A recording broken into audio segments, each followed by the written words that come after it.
Michael Nagy here with Jiggy Jag TV and DiscoveringBands.com. And for everyone watching, if you could share this video on my channel and help support the awesome bands I feature. And today I'm here with MAN1K1N. How you doing? What's up, man? Thank you for having us. Yeah, thank you. Yeah, it's great to have you. I like your style of music, so it's cool to have you. Yeah, it's about time we put something out. So I want to start off and ask, how did you guys get into industrial music to begin with?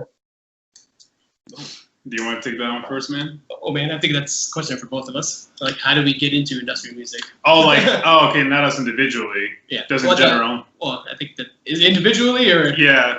However you want to interpret, like, how did you guys start doing the whole project? Oh, in general. Oh, in okay. general. Okay. So it started one night. I was having a really hard time, and I went to CVS and I bought some candles, and then I made like this looks like pentacle circle, and then I praised Satan, and then he came out, and I was like, "Do you want to start a band?" And he was like, "Fuck it." You know, for a second I thought, I was just like, I haven't heard this story, and then midway through it, I realized you were actually joking. But seriously, a more serious version of that story is I had been working on the project that is MAN1K1N for a bit, but I wanted it to be something that could be brought to the stage, but I couldn't do that by myself. I needed somebody to partner up with, and I had seen this fella. I internet stalked him for a while. He was playing with Transdusk, which is a band of his, Transdusk. What's up, guys? And I checked him out in the show, and I was like, "Hey, man, I have this thing going on. Would you be interested?" I gave him some tracks that I was working on, and then that was that. Then we just started working together ever since. We revamped the style into what we have now. Well, what we did have now is we're going in a very complete different direction in the future, as of next year. Yes. But we could talk about that later. But yeah, that's how we started. And the band name, what do the ones in the band name symbolize? Well, MAN1K1N. In order to not overcomplicate this interview and put people to sleep, Yeah. we'll just say there's a lot of numerology involved. Yeah. Can I just say something? So when Evil approached me with this project, or we were just starting to talk about doing the thing, I remember him writing me this this whole essay about it. So it wasn't like this wasn't just like, oh yeah, it just looks cooler with the ones, you know. Yeah. And then I remember it took me a couple of times to actually like fully get the gist, because originally like Evil started this project, and then eventually over time both of our influences made, you know, what the band currently is today. So, but yeah, it's a very long-winded response to that, but you know, the short version is Yeah, but I mean, one is a power number, and it goes to having the double of it represents both of us within the band, and that's a very, very oversimplified version of it, but. But boom, boom, appropriate ear horn, and you'll see like in some of the imagery that we use, you'll see with like the sigil, you'll see a lot of like two pillars, always like somewhat embedded in a lot of our imagery, and that just comes from that. It really just resembles Evil and I being the core members of the band, and like he said, there's like more things that are involved. But you know, we did actually have a third band member once, and you know, well. Yeah. What's up, Steve? Yeah, what's up, Steve? But you know, you can't mess with OG Recipe. But I mean, in the end, we're both big fans of acts out there and musicians and art projects that do that have a lot of layers to what they do. So that way, nothing we ever do or put out, we try to not make it something that's just so very simple. We want it to be something that's a lot more. So if you wanted to dig more into a song, or if you wanted to dig more into the imagery that we put out there, there's always something more to find out, if you're willing or if you want to. And if you don't want to, you just take it at face value. That is what it is.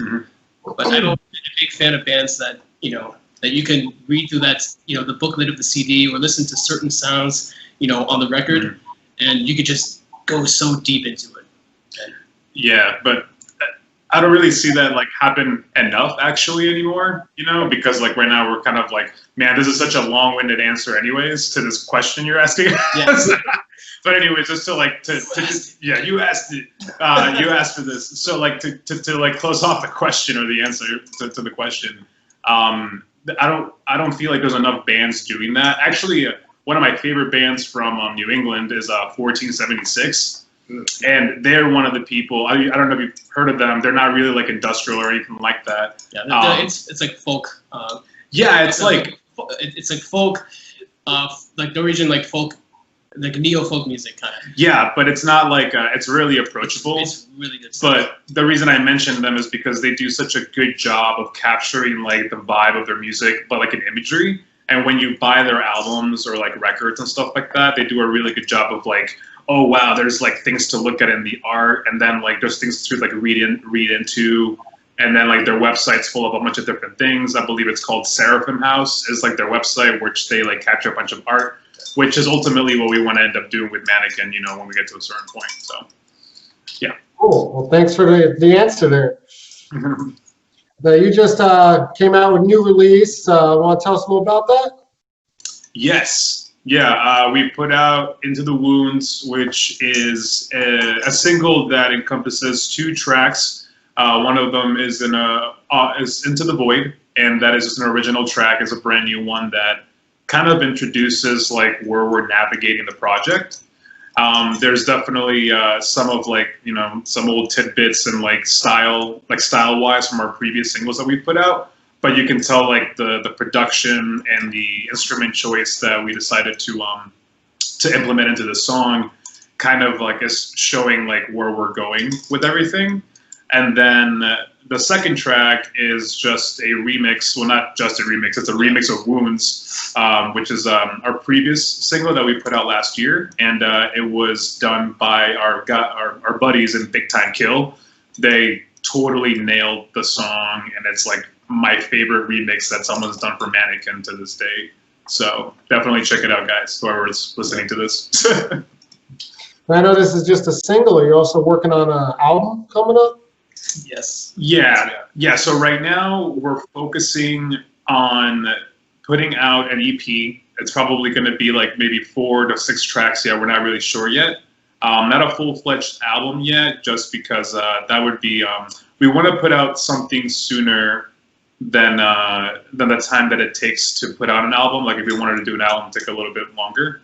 But we want to put out an EP next year, and right now we're in the middle of getting all of the influences, you know, everything that we want to throw into it, and then also actually looking into the instruments that we want to use, like style of synthesizers.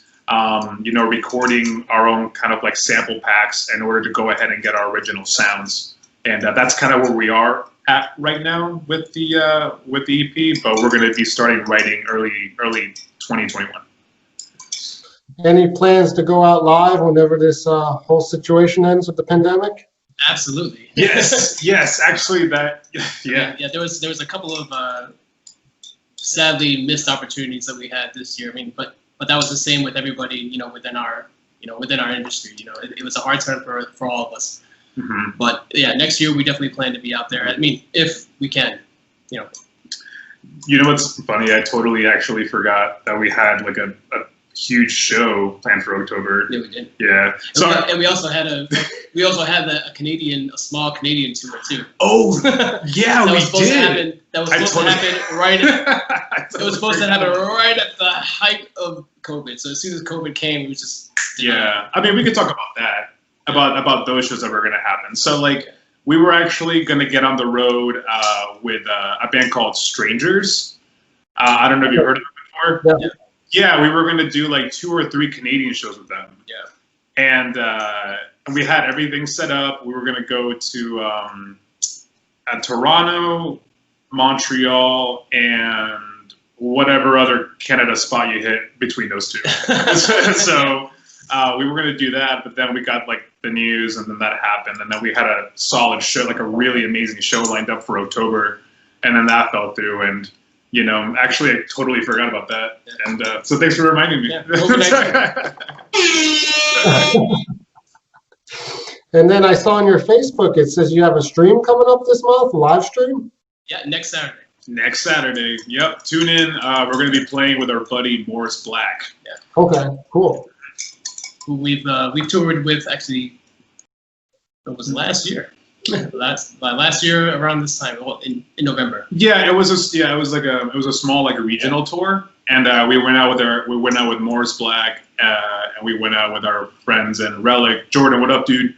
You're seeing this, and yeah, that was really awesome. And we only did like 3 or 4 dates, I believe, consecutively, just like in New York, New Jersey, and Boston. Don't forget Dan. What up, Dan? Oh yeah, Dan, our friend Dan. I didn't forget you, Dan. This motherfucker did though. I forgot you. Sorry, bud. Yeah, he came and did like a bunch of like photography for us and stuff like that. So like, it was a really good time.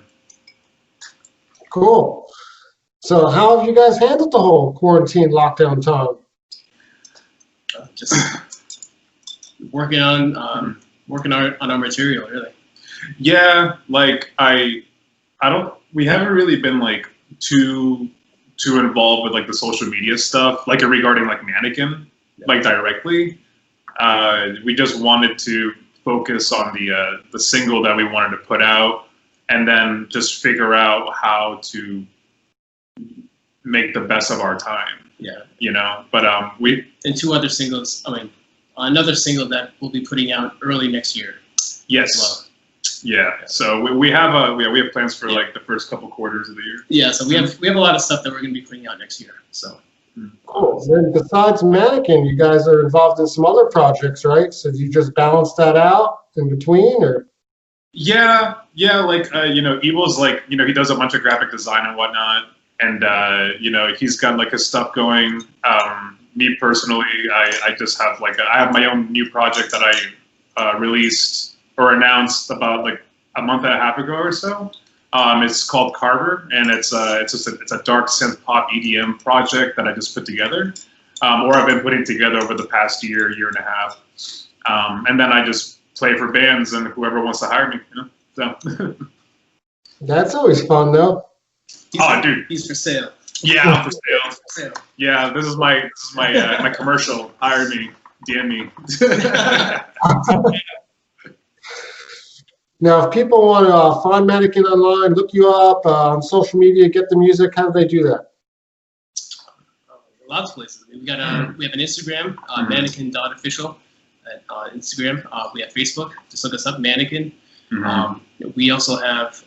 We're also on Twitter, which we don't really use. I've actually been using Twitter more now. I'm starting to figure it. I feel like an old person. I'm not even that old, but I'm like, I don't really understand Twitter. But now I'm starting to get it. Yeah, we're slowly dipping our feet in the Twitter. Yeah, and, I even got a TikTok the other day. Oh wow! Ooh. But I would like to mention something because I have the opportunity to do that. When I feel like some people sometimes may have a hard time looking us up on like streaming platforms, just because our band name is spelled like kind of unorthodox. So if you just spell man and one, you'll find us. You will find us. Yeah. A man, one, and then the rest will just type itself out. Yeah. Because there's not. I don't think there are any other bands. No, without fail, if you type in MAN1, you'll find us. MAN1. That's it. Short for Mannequin, just MAN1. Well, it's a unique band name, definitely, so you can't miss it. Yeah. No, you can't. You cannot. Now, I want to ask a fun question here at the end. Tell us about some memorable experiences you've had with doing the band so far. Oh, we got a few. I think I think one. Oh, I'll say one you said. Yeah. I think one of my most memorable moments was we were playing in a Feet Club. I'm forever gonna fuck up Fat Music Hall. Fat Music Hall. Yeah, Feet Club. You know what I'm talking about. All y'all out there, you know what I'm talking about. What up, Daniel Nyman? Oh my God. Sorry, Dan. Sorry, I had to call you in. So we were playing at a Fet Club in Rhode Island. This was a couple of years ago. And so we were going on stage, and I have my mic stand that has all these spikes, you know, on the backside, on the spine of it, and it's got a rib cage. And I think it was mid-second song, and I inflict a lot of abuse to myself on stage, so I'm hitting myself with the mic. and apparently I hit one of the spikes right into my forehead, and I'm just gushing blood. And I didn't know. I didn't realize it at the time because when you first get a wound like that, it's the same temperature as your body, so you can't tell. But suddenly, everybody in the front row is just looking at me like, and I don't know what's going on. But then suddenly, I can't see. I think one of my contacts fell out of my eyes because everything's like going fuzzy, and I'm like spitting shit out of my mouth. And then I start to realize, I was like, I'm just bleeding, and it's just blood is just gushing and gushing and gushing. And so the only thing I was hoping for was, okay, well, at least let me play through a few songs before I pass out. Let me just at least make it through the rest of the set. And I did. I was fine. But I did bleed all over the fucking place, and I felt bad for whoever had to clean that mess up. But that was fun. And then after the show, people were coming up to me. They were like, "Dude, how'd you do that? Where'd you get the fake blood from?" And I'm like, "How did you bash your head in?" Yeah, how'd you do that? How did your head bleed? Where's your stuff? How'd you make that happen? And then just trying to give me a hug, and I'm like, this is all real, baby. Whenever you see evil with blood, it's never fake. That's like a hard rule you have, right? Yeah, I have a pretty hard rule. Yeah. I hate fake blood routines on stage. So if you ever see me on stage and there's blood there, it's probably... No, it's not probably. It is real. It is, yeah. Yeah, I've never seen you use fake blood for anything. No. Yeah. Again, Dana Nyman does. Well, did you make pictures for that incident? Yes, there's pictures of that on our Instagram. Oh, yeah. There is actually, like, if you scroll, like, more towards the bottom, there's a picture of Evil's face, just like... You'll see a profile picture of me that was taken by Daniel Nyman Photography after the show. And it's just just me covered in blood. That was a fun time. Now that you mentioned that story, anytime there's any, like, story that I'm asked about, I just think of the Santa story. But well, you can tell them about. Yeah, I'll tell you about the Santa story. But I just, now that he reminded me of that whole, like, that little head bleeding thing, A minor flesh wound. Yeah, a minor flesh wound. There was when this happened, like right after the show, I noticed Evil kind of like struggling to kind of like get things together. And like, I think we were opening for who's Suicide Commando. Yeah, Suicide Commando. Yeah, that was a fun show. I think their drummer used my kit then. Right? Yeah, he did. Yeah, he did, right? Oh, dude, he was. I feel like that's a rule. Whenever we play out, everyone wants to use. Well, somebody always asks to use his drum set. This is like it's almost like a non. Yeah, this is like it always happens. The epitome of band memes. Yeah. Like, bring your fucking gear, dude. Well, if you're coming from out of the country, You're excused. like there's some leniency there, because if you're coming out of the country and you have like a tour lined up, and you may not have like the vehicle available just because you got to cut down on costs with those kinds of tours, then if you ask a promoter ahead of time to kind of like lock in a kit, that I understand. That's different, you know what I mean? Because I'm sure I'm going to be in like that position at some point, so I would be grateful for that happening. But for people that are just like, opening a show, or like they want to like, they're on the same bill but they're local, it's like, get your gear, bro. You know what I mean? I didn't get my gear for free, so. Anyways, to close off that head bleeding story, I remember seeing Evil and being kind of annoyed because he wasn't moving fast enough. I was just like, the fuck's... I was like, dude, I kind of gave him this look. I'm like, hello. I was like, and then hello? Because like the whole time he's like facing the crowd, and I'm back here with my in-ear monitors on, like, this is going great. But I had no idea that happened until like after the show. Yeah. So that was hilarious. And then I was like, hey man, just go fucking clean up. Like, I'll go ahead and take care of this. Yeah, I didn't want to clean up at first. I just walked around with it for like a good hour before I cleaned myself up. Yeah, no, but yeah, like the Santa story, that one, we were playing a show, I think, in New York, and yeah, to Albany. We were playing. Was it in Albany? Yeah, we were playing in Albany, New York, and that crew at X-Human, like they always treat us so well. Like, they brought us on for a few shows. So thank you for having us. Hopefully we can play over there again soon, whenever the world isn't ending.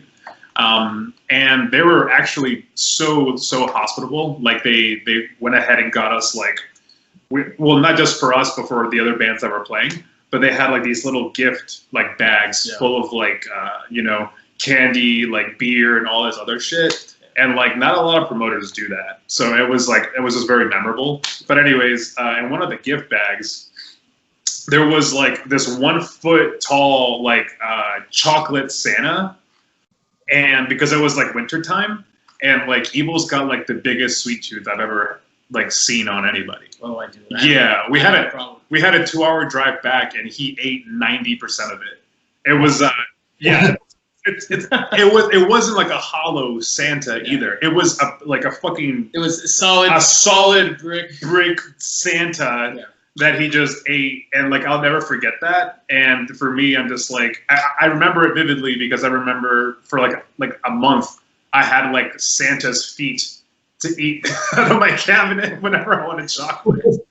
So like we got the huge Santa. We had like a thing of wine, and you know we all took part in. But then we went back to his place after the show. We drove back to Massachusetts to his place, and I was still eating the damn thing. And then before I left, around like 5 a.m. in the morning, I left him like the boot of the chocolate Santa with a little heart.